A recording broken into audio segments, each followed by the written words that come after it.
Bigla kang napapadyak, parang nahulog ka mula sa mataas na lugar. Nagising ka, pero nasa kama ka lang. Ilang beses mo na itong naranasan. Yung pakiramdam na parang bumagsak ka habang papatulog. Minsan may kasamang kaba, minsan parang totoo talaga.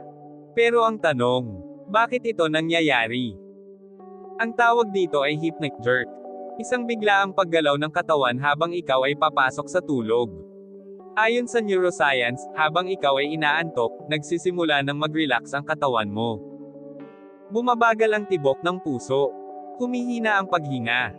Unti-unting pinapatay ng utak ang galaw ng muscles. Parang unti-unting pinapatulog ang buong sistema. Pero minsan, may nangyayaring kakaiba. Sa ilang pagkakataon, nai-interpret ng utak ang pag-relax ng katawan bilang pagkahulog.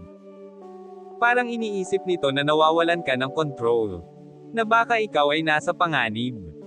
At dahil dito, bigla itong nagpapadala ng emergency signal sa katawan mo. Isang malakas na jerk. Para magising ka. Kaya ka napapadyak. Kaya parang nahulog ka. Ang mas nakakatakot, ramdam na ramdam mo ito. Minsan may kasamang panaginip. Yung eksaktong eksena ng pagkahulog. Minsan wala. Pero andin yung pakiramdam ng biglang pagbitaw. Para kang nahulog sa kawalan. At hinatak pabalik ng sarili mong katawan. Narito ang ilang importanteng facts. Mas madalas itong mangyari kapag ikaw ay pagod. Kapag stressed ang isip mo. O kapag kulang ka sa tulog. Ibig sabihin, hindi ito random.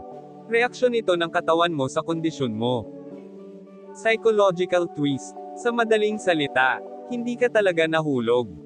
Pero naniwala ang utak mo na nahulog ka. At sa loob ng isang segundo, naging totoo ang pakiramdam. Sa huli, ang hypnic jerk ay isang paalala, na kahit ikaw ay nagpapahinga, ang utak mo ay gising pa rin. Nagbabantay, nagre-react, kahit sa mga panganib na wala naman talaga. Kaya sa susunod na mapadyak ka sa gitna ng tulog, tandaan mo, hindi ka nahulog. Sinubukan ka lang iligtas ng sarili mong isip.